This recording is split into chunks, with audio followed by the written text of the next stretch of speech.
Nous ouvrons la lecture des mots de Safran.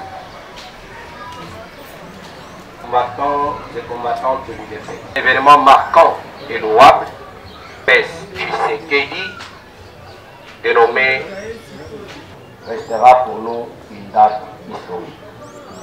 Pour lui ce soir, c'est la présence marquante du comité sectionnaire et d'un moment à l'autre, la présence par son président, quand on a accepté de recevoir nos respectueux. Qu'on vient de vous rappeler ici l'importance capitale et nécessaire. Notre parti UDP est reconnu comme le seul la mise en place d'un état de droit.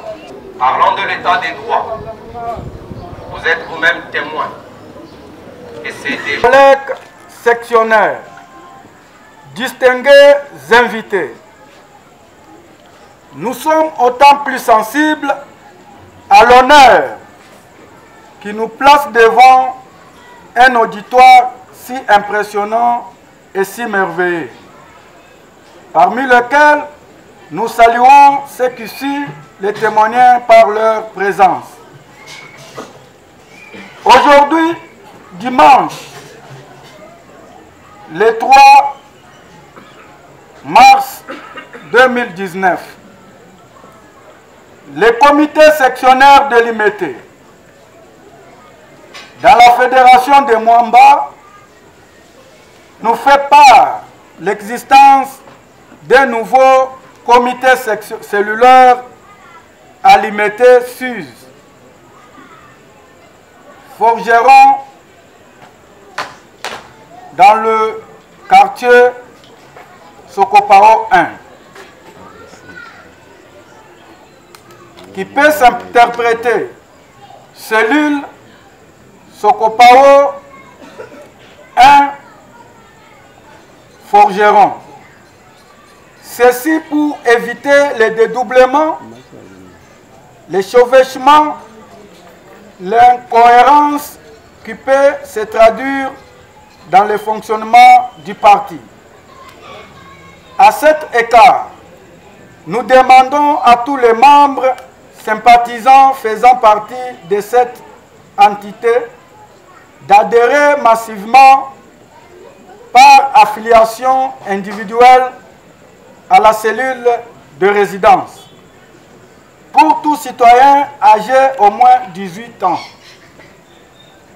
Union pour la démocratie et le progrès social en cycle UDPS n'est pas un corps tribal. Elle est composée de tous les tribus, quelle que soit leur origine ethnique et leur conviction religieuse. Est un parti national, démocratique, social et laïque.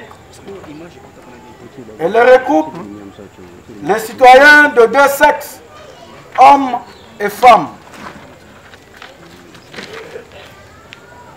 La section mère de l'IMET, que nous présidons, met le boucher double pour aider le parti à conserver le pouvoir le plus longtemps possible.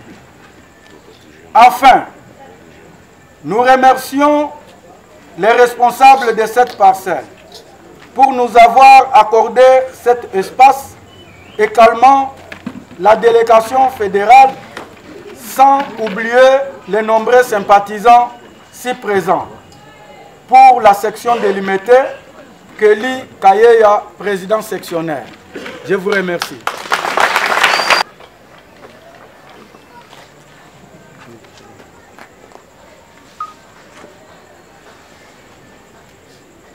est nommé comme président cellulaire Malenga Bope Nicolas.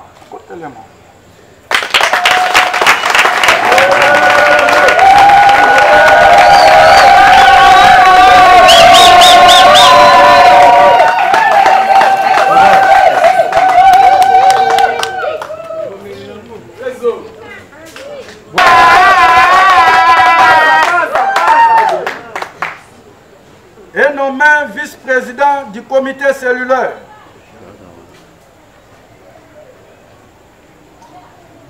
Tisumu Lumba Daniel.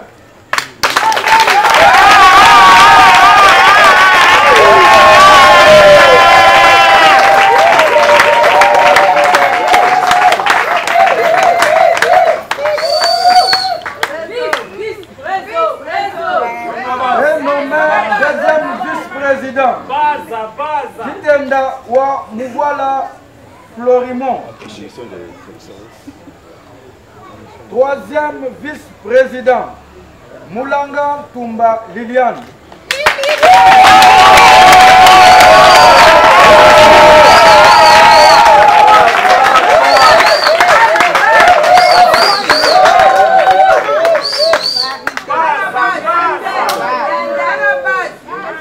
Je pense que vous avez le bureau de la cellule Sokopao 1 Forgeron. Peut-être la bango ici sous ma boîte. Le suivant. Chef de département communication, information et médias. Tipamba Bena Kabongo Stéphane.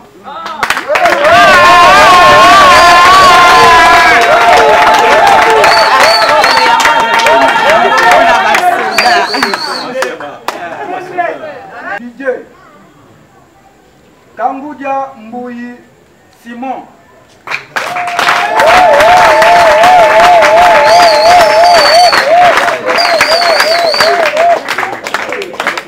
Chef de département protection et sécurité Tibangu Kalonji Tony.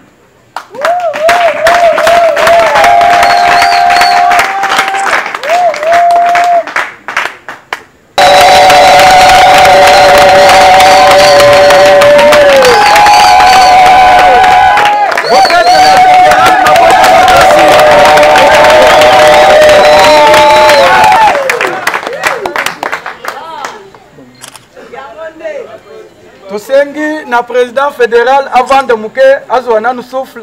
Merci. Monsieur bakomi liboso na bino. Na minute oyo tokopesa maloba pour à présenter pe bato atamboli na bango. Bovanda nanu etikala président, to continuer na cérémonie et après topesa notre président cellulaire. Statut oyo ko permettre pour kamba cellule nakati na ndenge mibeko ya parti ekosenga.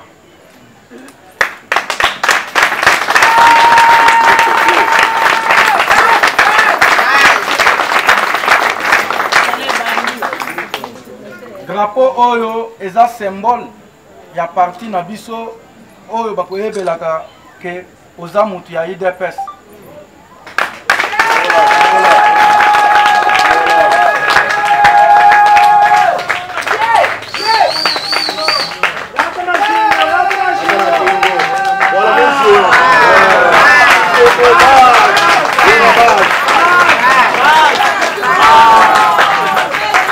Ko musala pouvoir ya cellule autopesi yo.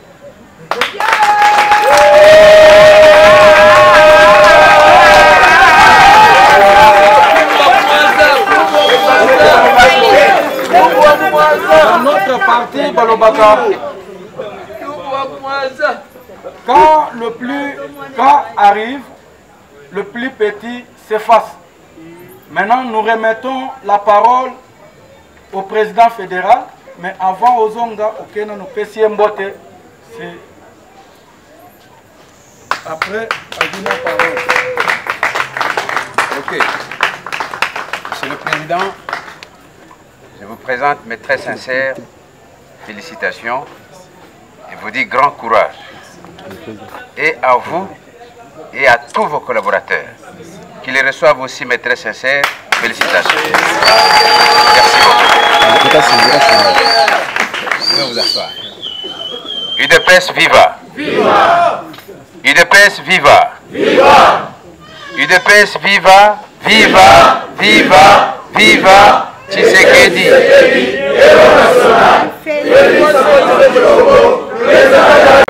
Mwamba, il faut na corriger. Boyo kabatna tamboli na bango ndenge ni baza ko répondre na slogan wana. UDPS viva! Viva! UDPS viva! Viva!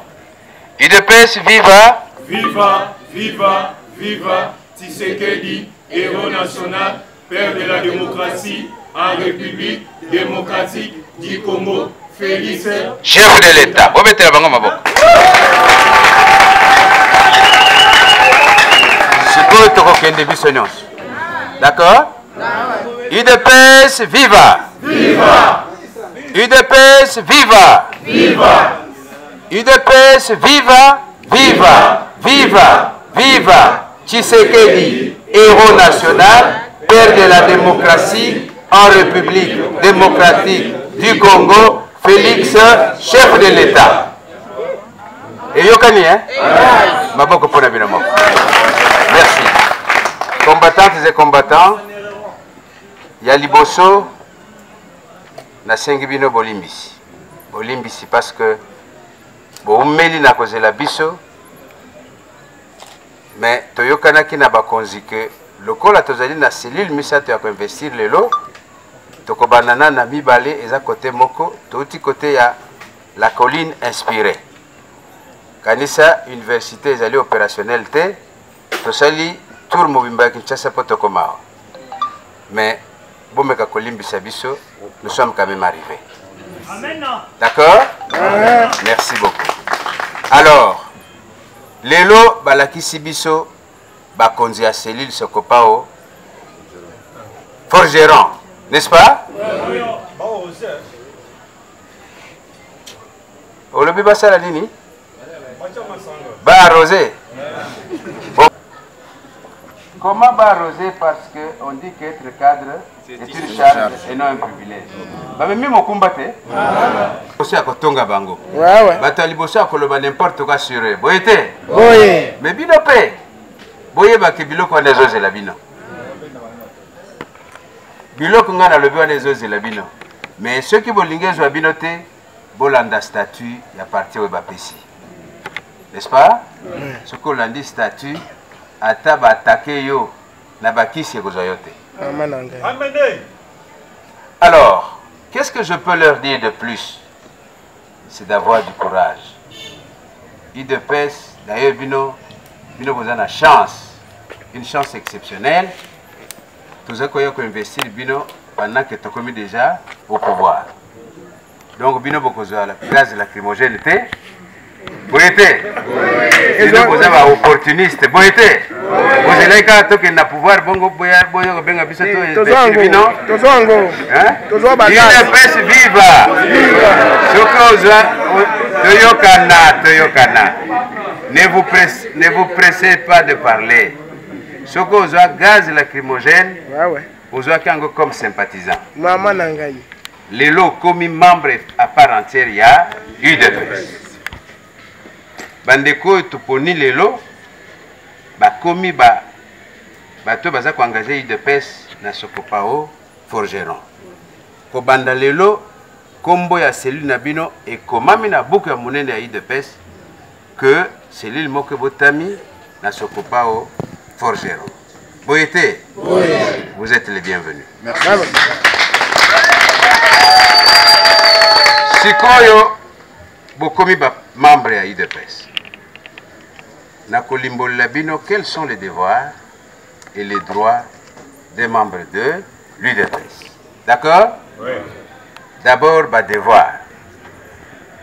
Le premier devoir, yango bosali yango lelo, pour répondre à la réunion du parti. Le deuxième, pour remplir une fiche d'adhésion, on a 2 photos passeport pour besoin. Beaucoup y a parti, ce qu'on appelle la carte du parti. La troisième, qui vous donne ce droit-là aux membres à part entière à UDPS, pour cotiser pour la partie chaque mois. Cotisation d'habitude est à 1500 francs par mois.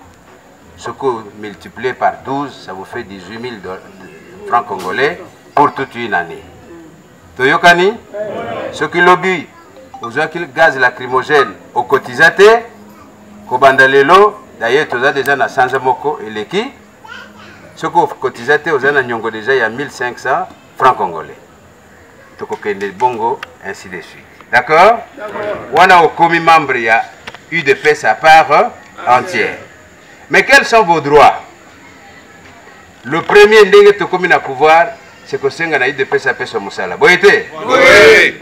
Jean-Marc Kabonda, le président intérieur l'a dit le 15 février, na meeting. Alobaki bino nyonso bakozwa nini misala ayeko bakisa lobi esika nyonso yo kozwa mosala batie yo yebaki ozali liso na lito ya nani ya fachi toyokani okozala liso na lito ya président Félix Antoine Tshilombo Tshisekedi mekoya na makambo ya lokuta te UDPS viva loba likambo avec preuve. Parce que nous devons gérer ce pays autrement que Ndebandinga ou Ibaotikotika Biso. Vous voyez? Oui. Et puis nous sommes des gestionnaires, nous sommes des gagnants. Tobongo la bizalili, les mentalités. Tous à la différence na Baninga. Au moni fachi à la qui différence lobby non? À lobby dans 100 jours. Oyo bazako kosa biso ke si bidimbo ezaka ya lokuta. Mama na ngai. Boyete. Boye. Banzela nyonso même place à telemaki wana au longer mur à foire jamais okoleka wana te. Donc bidimbo batikela biso yango wa. Facha lobby Kinshasa. Comment vous pouvez comprendre papa, maman bilenge que bana ya ba soda bazako défendre mboka au front. Batanga classe bafandi na mabele. Il a été frappé par cet acte-là. À Kéna hôpital, où il y a une désolation. Yangwana lobby dans 100 jours. Vous voyez que monsieur a beaucoup. Voilà. Je ne saurais pas encore vous prendre beaucoup de temps parce que na koki ko 3 questions et où tu pas na bilan. Na kati ya batu ba intervenant mama pe fazala comme ça tokabana. D'accord? Ba les ana kanabi. Na makambo mibale o na mondi ezotungisa peuple. Likambo ya liboso eza ya ko banda ko bengana bato na balabala bazo débrouiller pona kolukela bato kwanga kozela misala parce que ebandi nanu te bato bafutami nanu te ya mibale eza likambo ya ancien ex sikoyo ezopesa pe biso pasi yake kozalazala naye komata kokita ezopesa esengo te na mitema ya bato bino bato bokutanaka na président na biso far ezosenga ke bosolola naye ye akoki kolanda ye nyonso ezoleka toyokaka yango na bamenasi ya sa bandi moto oyo amesana maladi ya pulupulu ata soki esui ye aforce kokanga suka ekobima kaka alors bamenasi wana abandi nyonso eza na matoi na biso ye afanda ke avisitaka ye lisusu te ye soki ex aza na besoin avisitaka ye alandaka ye soki na biro soki na ndako makambo nazalaki nango nde yango wana. Maman se présente te ngai naza membre ya UDPS uta na base tozalaki na selile ya Ngaba bon loko tosolongo na selile ya Ngaba toye ko s'installer awa na mapango na biso nde yango wana. Mama Rose Samba Kafuta. Merci. Comment kobenga na bato na balabala baza ko débrouiller et ça ko continuer. Eza boyete. Oui. Mais wana eza mokano yote pa na bisote. Bisoto koti na état de droit. Eza biloko ekolimo yango moko. Wana to hérité situation oyo baninga bazalaki wana batiki. Hein? Donc ezali décision et outil na pouvoir ya fachi te. Na banza mama Samba oyoki ngai. Biloko na bango kokende malembe malembe.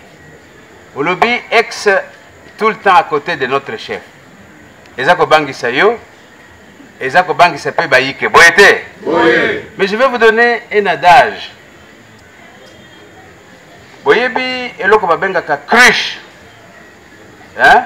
La cruche, oyo basalaka na argile to na mabele. Mulondo, n'est-ce pas? Oui. Voilà.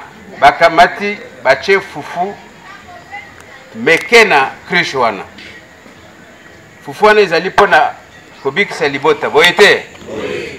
Mais un soir, nyoka koti na ndako alingi cruche wana avandi. Boyebisa ngai. Boko sala nini na nyoka wana? Bana koto bazoli la nzala. Boko bomaye? Boko bomambo nyoka na cruche? Siko boko sala nini? Oh ya zana réponse à 5 paroles to pesa yi. Oui, mbota moto. Yango. Toko bomanyoka te puisque obetika kanzete. Cruche ko panzana, allez, fufu ko sopa. Il faut siko kuluka eloko moyen ni noko dégager nyoka wana. Toko chine ema eloko oya ko landa. Obetele maboko. Loba musuni ezali na monoko ya ngando. Yo lingi obenda musuni wana. Okende ngulu ngulu te. Pamba te ngando akomela yo. Boyete? Voilà. Ndenge papa Ndubula lobi. Fachi, c'est parmi les hommes sages de ce pays. Alobia kende na lombango te. D'ailleurs, bino moko bomona ce que ezalaki volonté na bino.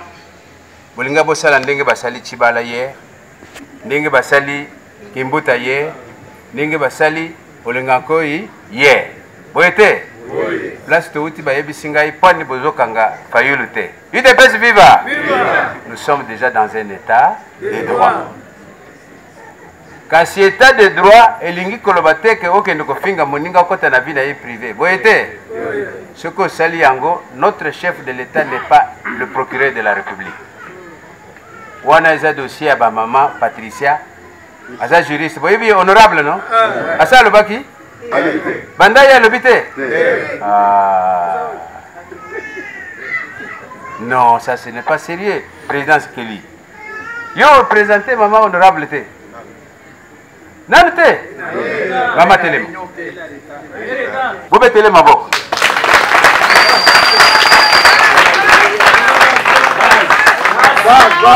Azali élu à UDPS. Maman telema kuna. Viva! Viva! UDPS viva! Viva! Viva! Viva! Tshisekedi, héros national, père de la démocratie en République démocratique du Congo, Félix président. Napesi merci mingi na président fédéral pour na maloba. Ngai naza bon babengaka ba mususu national Patricia parce que naza secrétaire national. Ou maître Patricia, naza avocate, ou honorable maintenant parce que nazali élu à UDPS na circonscription à Likasi.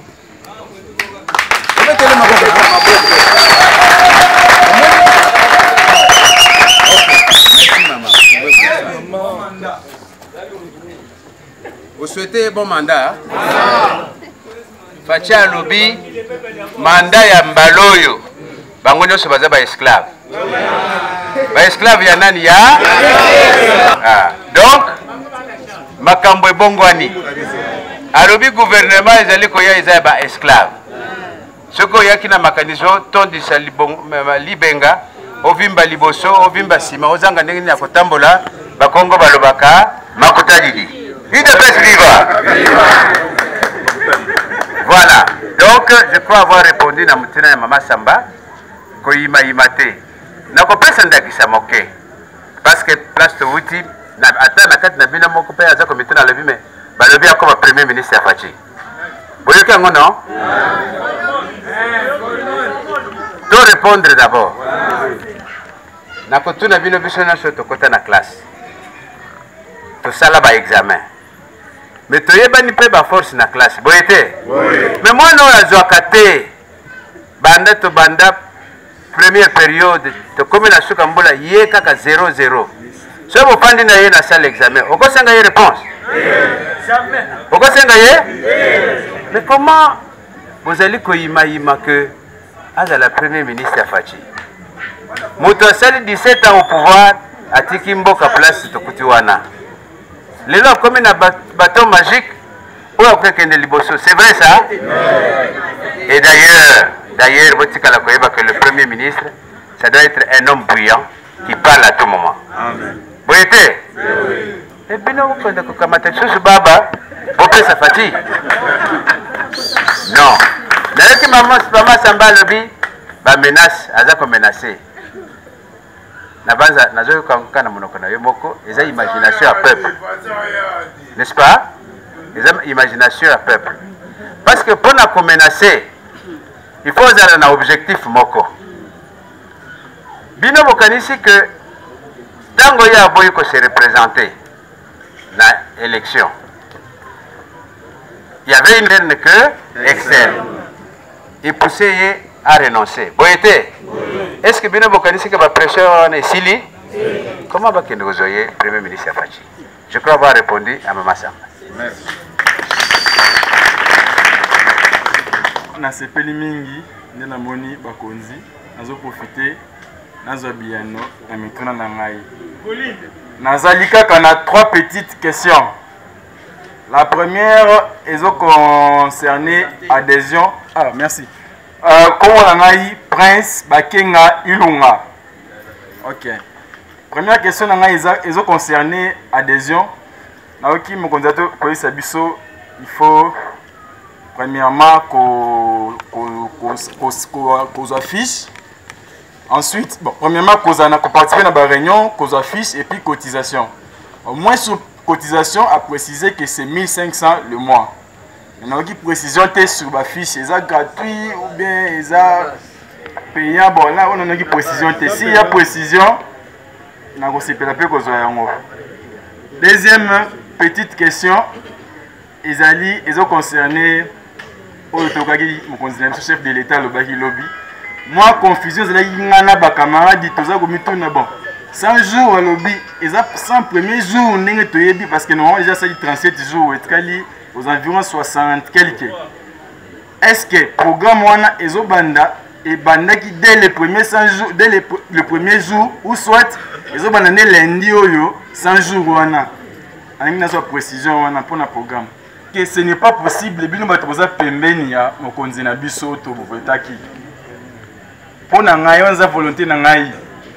C'est pas possible pour aider biso bo sengela biso ye azela 12 mois n'engé sengeli à dissoudre parce que pour nangai pour Fachi azala pour tous à la l'aise mon connaissance à la l'aise il faut pour ensemble wana ezana maboko na batunaye tant que ba wana bazana ils vont toujours chercher à mettre les bateaux dans l'eau parce que tant pour la présidence de l'Assemblée nationale il y a bon musus président Sénat il y a bon musus même si président azana garant institution mais il y aura toujours des bateaux dans les eaux. Subir nous a permis beaucoup de signes la bisote que le rôle a déjà mis ce programme qui s'ouvre parlement le rôle la mobilisation bon est commis ce qu'on est possible parce que tout le monde a 77 millions na côté ma communication dans un mois il y a télécommunication ok na ba wana tu une année 60 quelques millions donc ça dit mbongo et au monde là à ça la élection mususu pour na tous assemblée mususu oza ya biso bana mboka merci fiche le kola bino bobotami sika bozana fiche codifiée té kasi ba fiche oyo ezali disponible bokosomba yango na 1000 francs d'accord oui ekozala à partir à le président cellulaire Nabino Nicolas bosombi bo remplir plus 2 photos passeport D'accord? Oui. Yami Balé. Au lobby, écoute, Yami Sato. Au lobby, Nassina répondre yango. Tango na lobby likambo la cruche.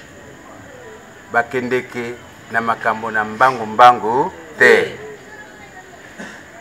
Parce que moto atiki pouvoir azana ba sekele ebele. Donc Fachi azokende na sagesse koyiba moi sekele wana. Donc il faut que nous ayons malembe. Et même ceux qui Fachi à cause de la décision à dissoudre les assemblées, ce n'est pas à occuper que le bayango ouvertement à côté la ndengini toza kotambola na bango. Parce que botika la koyeba boyeba maman, papa na bilenge. C'est lui qui a bu. C'est lui qui a bu. Yango na baza koyela poste basala pembeni ya Fachi. Mais bazo yeba teke baza koya na boloko. Totika bango baya. Comme ça mokonzi assainir le milieu politique ya mboka. Parce que moko na bango azana dossier. Boyete? Oui. Bakola musa yango? Je vous ai dit que notre président n'est pas un procureur de la République. La justice est indépendante. Dans un état de droit. Boyete? Oui. Voilà. Mais c'est pas Kenge Oyokiwana. Au lobby, c'est les 100 jours. Est-ce que Fachi a déjà mis sur pied son gouvernement? Mais pour yeba, pour mon volonté, il y a que ça là, ils n'ont pas papa wana. À lobby, je n'attends pas ce gouvernement-là. Tout bandanan quelque part. Vous voyez? Oui. Tango à Kochia, à revendre ces institutions, nous devons calculer les 100 jours. Mais avant les 100 jours, Assali Monene, Boyoki, c'est le deuxième président de la République à qui a frais de mission. Oyo Relika et Tikali, Aya le Bibozong Sewapi. Mais cela ne lui mérite pas quand même des applaudissements de votre part. Il est viva. Vous allez apprécier. Il est capable d'arrêter de tuer. Et pourtant, nous sommes déjà dans un état de droit. Commissaire bango ba policier. Le JKK descendait dans le centre, il y a formation en os et en chair. Pour na couper sa bango, coller sa bango et l'autre bazo benga na armée, coller sa bango moral. Dege Bozali Boye, vous êtes mes hommes. Vous n'obéirez qu'à moi et à moi seul. Bajeno mwana bazo ki bango dans différentes provinces. Tango bayi na Kinshasa, baza ki préparé pour na tina. Il y a qu'à sécuriser El Shada, Soki Azalaki nommé ou bien Alekaki président na forcing. Baza Mosikate, Ndambora Bango, Pona ba province Oyo, ya Balubafone, Baza Pembena, Baso Balongoli Bangolelo. Mais jusqu'à la preuve du contraire, Bazana no awana Saint-Astic, Pembeni ya Poilou. Bajeno mwana bazo tosa mutute parce que bazwaki na formation babisaki bango que vous êtes mes hommes à moi seul abanda ko kita sur les champs yemoko mais mukolo ba proclamation ki Fachi akitaki pona ko bomamoto mais bizaki nama ya biso raison pour laquelle etinaki ekuta bimisa o babenga na lingala njete c'est-à-dire $100 na petit moko bazawa ngana zaka mutu avita club mukolo tolinga tokende match oyo tozwaki forfait batelaki bango kamaz mi tokamone na ezo bangwawa bakendaka o biso tokoni chisansa biso batwala iso toyina tilo kotima na ba province différent. Est-ce que mesure ezali prise ya soso non seulement bango mais wana nde tomoni mais na kati ya JR pe na kati ya armée mobimba.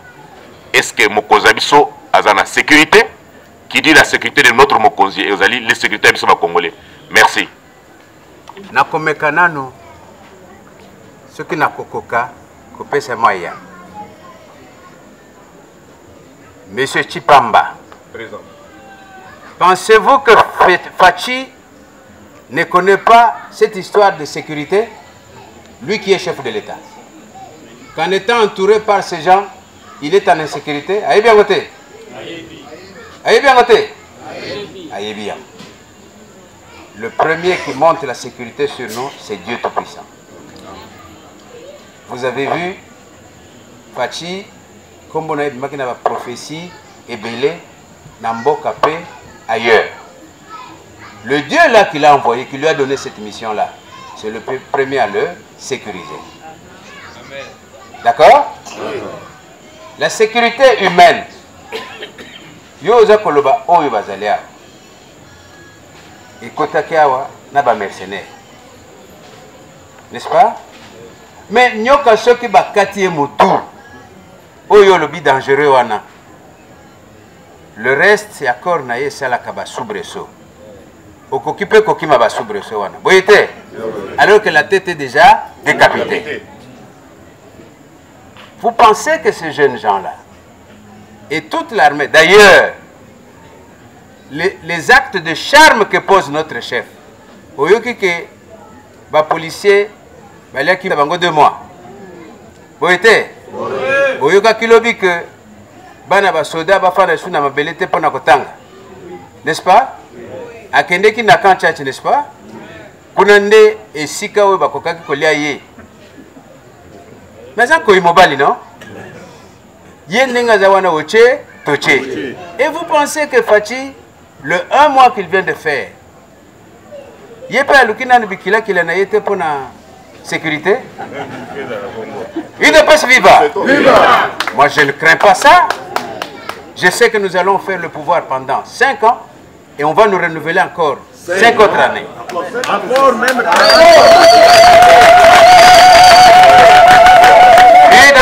Viva! C'est pour cela que tous les qui sa cellule pas une seule parcelle sans l'UDPS. De sorte qu'en 2023, qu'aucun parti ne puisse nous concurrencer. Sur le terrain, tous à la Kakabisomoko. Vous voyez? C'est vous dire que le Sambo Nayo, Papa Chisumpa, le Chipamba, le Sambo ya maman honorable, Yangai, Yabiso Nyonso, Tozo Kosenge la Mokonzi na biso, Zamba couvrir yo, à couvrir ye. Pour akena mission yakos. C'est une mission salutaire pour le peuple congolais. Oui, oui, que Yafachi, Papa Lobaki, le peuple d'abord. Papa Lobaki, le peuple d'abord. Et puis c'est et comment ça n'a pété? Malobaya papa.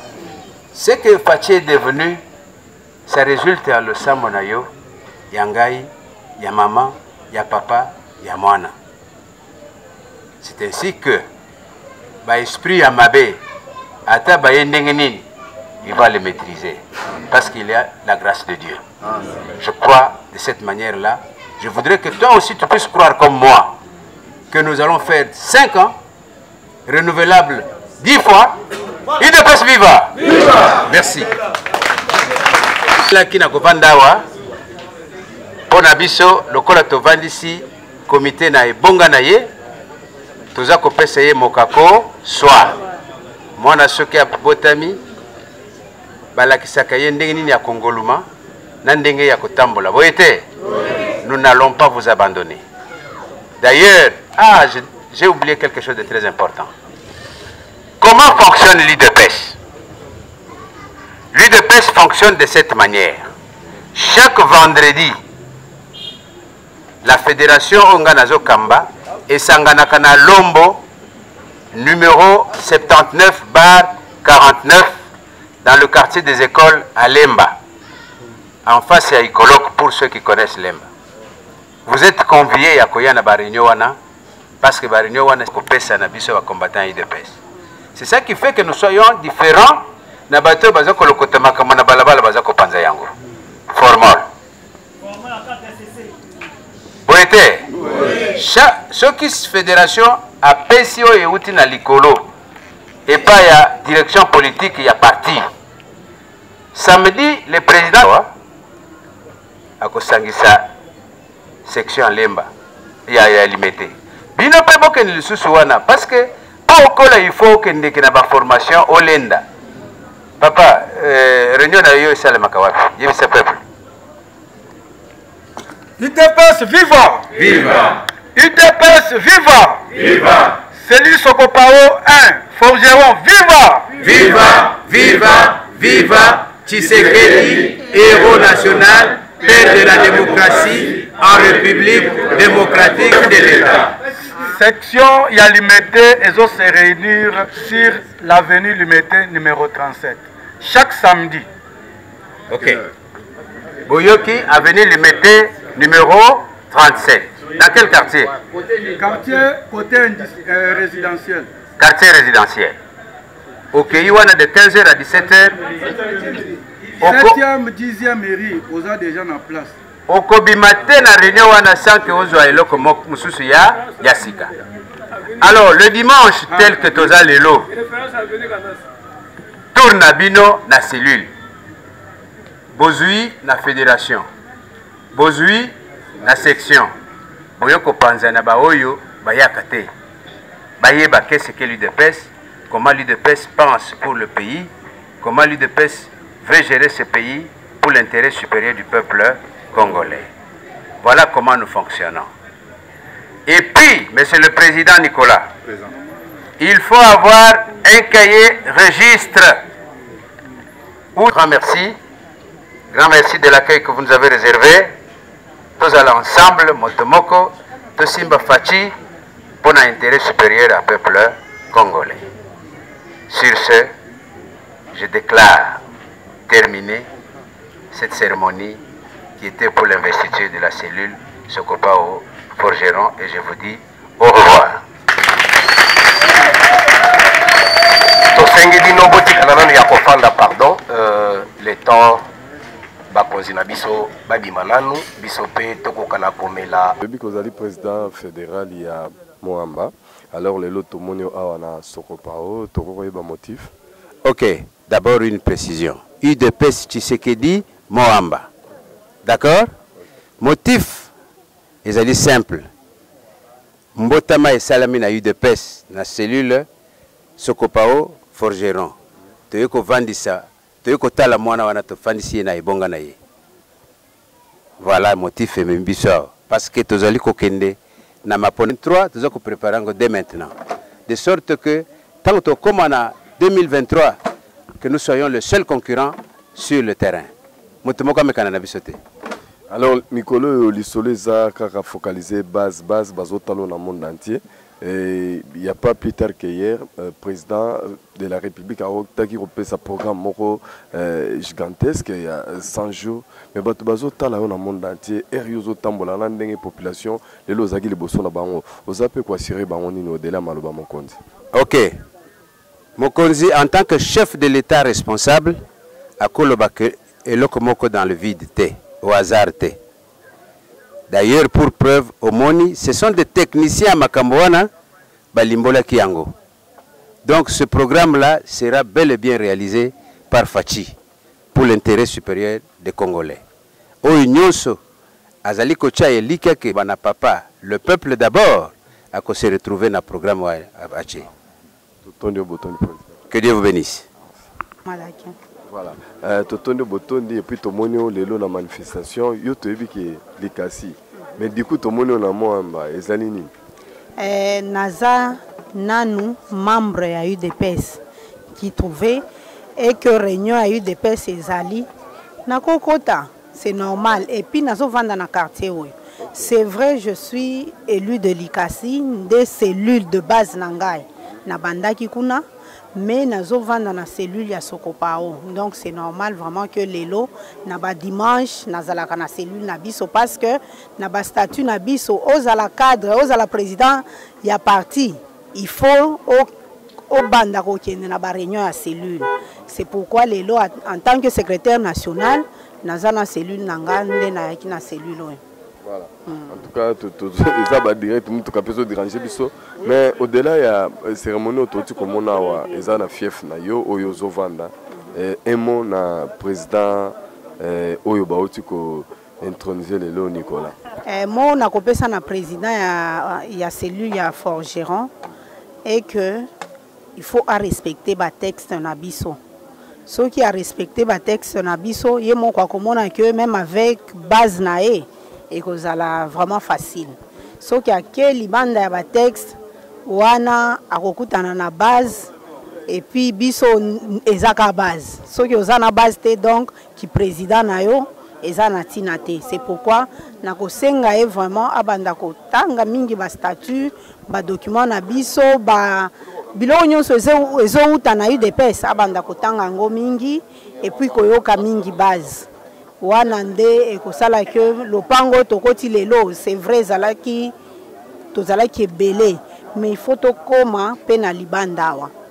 Alors tosisi na yo tosepeli makasi mais base na yo oyo esalaki yo ke ozali parce que biso toza monde entier avec Saint Thomas baotala yo surtout que programme à 100 jours otoyoki abalobi peuple nde asapproprier nango yo nde olobelaka peuple ozoyebisa peuple wana nini ya likasi plus particulièrement na peuple ya likasi nakosenga na bango bazala na confiance na président de la République. Soki bomoni déjà président de la République ayebi makambo nyonso ya likasi ayebi que na likasi photo bongisa balabala notamment balabala ya Kilela balabala o nyonso ya kokende ba cimetière ba mangomo donc place nyonso boyebi ke balabala eza kokufa d'ici là bakokotisa ngo na budget national. Mais oyo nakosenga na bino lisusu bomoni na programme ya 100 jours ya président alobi pona likasi tobandi na courant électrique. Donc budget wana botangi bino nyonso bomoni yango eza ya $130,000 pour que ba to meka ko bongisa makambo ya délestage. Donc nakosenga na population ya likasi ba s'approprier na programme wana. Il faut vraiment délestage et si là na likasi. En tout cas ngai élu na bino je veux vraiment m'impliquer na kolanda vraiment programme wana pour que délestage na likasi et si là et puis to banda na biloko mususu comme mai na ebike na ba quartier ebele ba Bel-Air ba Kampumpi ba na Kampumpi côté à la ya milima wana baza na problème ya mai donc biloko nyonso wana tozolo belango et on va s'impliquer pour que et salema. Bon, ngai na moni na sisi mais so ina message na Swahili olobi po eza likasi hein. Ouais. Message na Swahili minta pikate na accenti base na ngai ya likasi parce que quand on a na base mutu abule na pikate na accenti base ya likasi na balomba mingi vraiment ba mu soutenir président Félix, président Fachi, président ya peuple congolais. Aza président oyo aza na souci vraiment souci ya mingi ya ba peuple congolais na ville mi élu we nuni koku mina mi rassurer que likasi vraiment va se retrouver.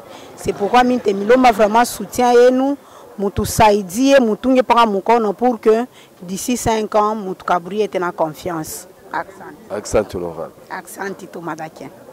Bote président Nicolas. Bote papa. Alors lelo tous en essayons de retrouver yo tout le monde président Mathieu Kassanda président fédéral président IDPS aye nelo royo sali journal lelo alors ba introduction comme président solidaire yao na na katia mwamba nangana zona ba impression na yo moko papa na ndenge nazo santé na motema nanga ezali problème oyo tozali nango na niveau ya quartier oyo biso ezali na kata motema de temps en temps. On avait na moment élection tozwaki difficulté makasi parce que ba membre na biso bazaki sensibilité et tozaki pe na ba membre mususu ebele oyo bawutaki ba mboka bazaki na information ta moko te qu'il fallait que ça la changement d'adresse à partir de eloko wana et que difficulté mususu tozwaki ya ba maman oyo le fait que nous avons eu à travers toute la journée de façon que ba membre va retrouver à travers Vodacom où il fallait envoyer un message et bah une adresse il y a bureau à moto na moto et qu'on était disposé il y a coach moto en place même si vous vous retrouvez sur Saint-Raphaël même si vous vous retrouvez sur Saint-Étienne vous devrez prendre notre moto et aller voter. Donc lorsque nous avons fait analyse dans Makambo Nyons tu jugeais que bon qu'il faut tout ça la cellule il y a Sokopao un forgeron masolo bandi na avenue Ngoinduba na coin ya forgeron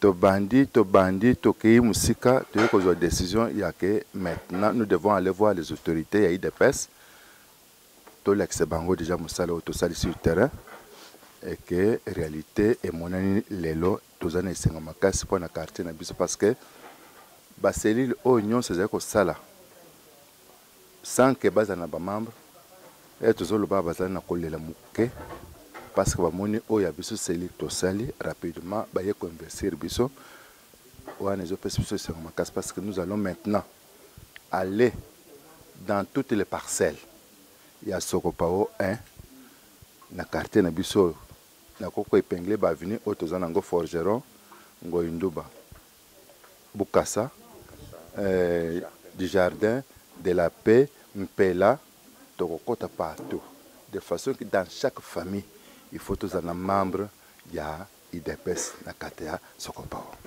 Voilà, on a reté ma impression, mais ce qui était surprenant et le même président fédéral est-ce que Boye Baye par rapport à l'IDPS c'est comme le pouvoir puisque comme si biso comme on a les jours installation adhésion massive et plus populaire la ministre Mke oh Kofi Koutouma ma musique na kotango le barabor retourné donc plein à craquer te biso to sali musala to sala qui a tout d'abord avant musala wana c'était pour que Félix Etienne Tshisekedi Tshilombo a comme président de la République. Maintenant, non, maintenant nous ne pouvons pas laisser notre stade en profondeur pour qu'en 2023, tous un problème de société, tous gagner Paris. C'est pour cela que nous nous sommes préparés de façon que tout ça les locaux. Et vous avez vu, adhésion à battu les lots. C'est parce que sensibilisation, tu peux pas encore information, mais au moins on est belé à battu. C'est pour dire que lorsque nous allons continuer, c'est pour dire que les membres de l'IDPS, ou il y a un comité ou bien un cellule, il faut même moko, wana to gagner.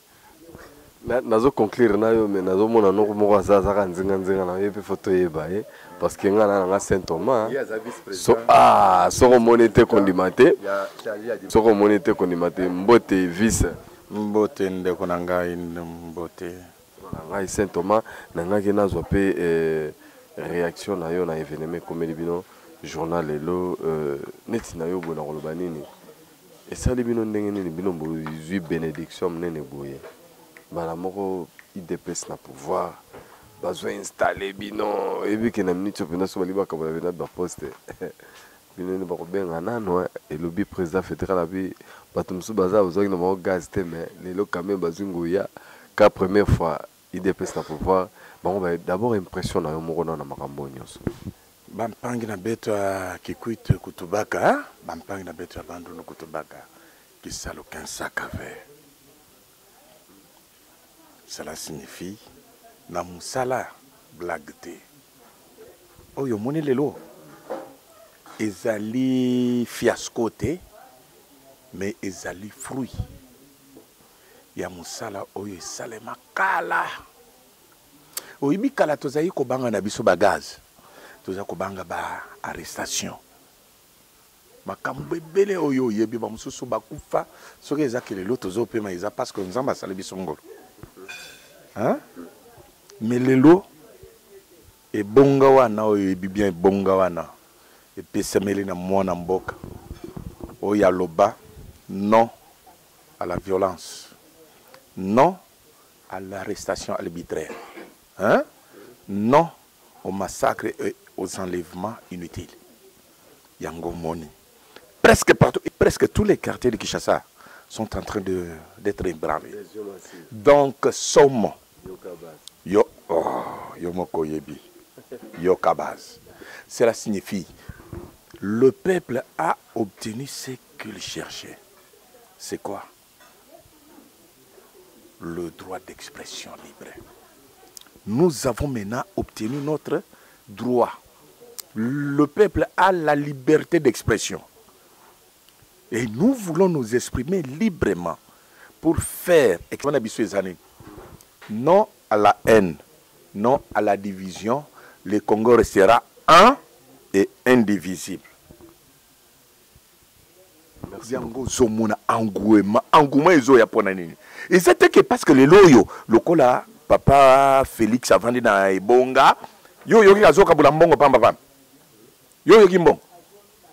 Au contraire, ceux qui bande kuna biso bakenda, bazai ko kabambongo na babalabala pour batu baya bapesa kabo baya basala nano bamona na ke bangwana baza. Mais ça biso te. Biso ezali un consentement et volonté. Vous comprendre? Pourquoi abattoir Renaissance? Non, ah voilà. Lui, le pèse vide de sa propre poche. Ok. Hollandais. Ah.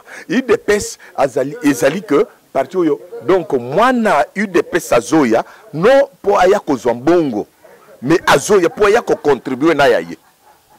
Yango zomona angome zoya batu bazana souci que mboko na biso esala nini etombwama. Pour accompagner le président Félix dans sa vision, dans son idéologie. Vous comprenez? Non, à la corruption, à la concussion, à l'arrestation arbitraire. Donc, vol, détournement, nous sommes là pour l'accompagner dans ma cambounos. Yango zomona ngoma yo moni lelo pour et ça la fierté à mon ambok. Nous avons été vraiment mépris de partout au monde. Mais les loyaux, il n'y a qu'un seul mois.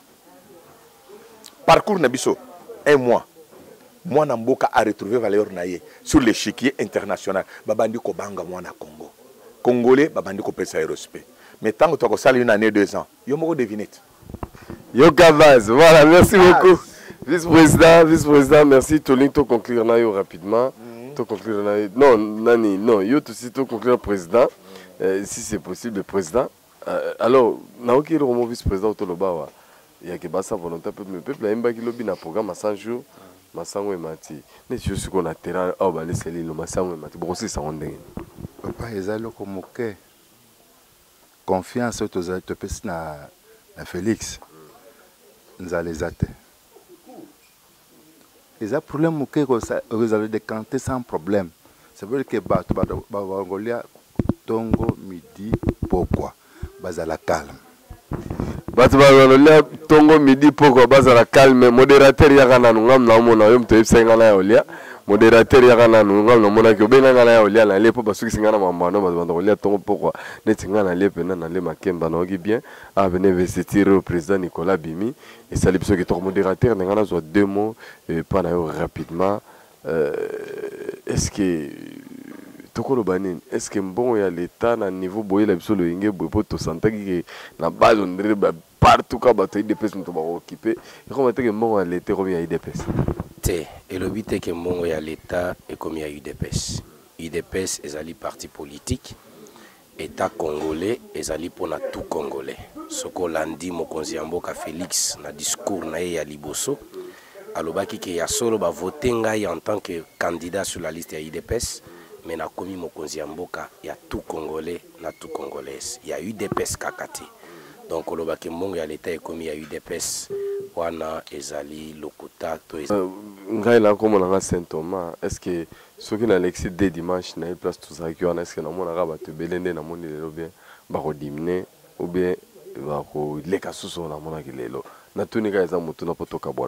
Merci pour la mobilisation au moni lelo pour nangai kutuna koki koloba kezali muke mobilisation wana ebanda kala donc ezaka kapona lelo ezaki investiture te soko yoki atana liste ya bato oyo babanda ko présenter président sectionnaire azotanga to banda koloba bato mususu indisposé ayete donc ba absence bazaki ebele mobilisation ezaka kolekana nombre oyo ezalaki lelo comment nangai soko monite ko nimata na sala bino surprise et puis na yaka la caméra pour nous liboso na récupérer aux ala yo likambo ezate na za disponible à tout moment. Merci membre rapide on a pena que officiellement base tozo pesa nzambe merci parce que banaki na nzambe to succès na nzambe parce que lelo ba implanter biso ba investir biso maintenant to côté na kata musala ya ko gagner ba am pour les dépenses nde makambo suka oyo naza nango mpona mokolo ya lelo topesa nzambe merci na makambo nyonso nzambe asunga faci asala mission na ye jusqu'au bout. Merci et félicitations. Merci beaucoup, merci. Voilà, merci artiste Abaka.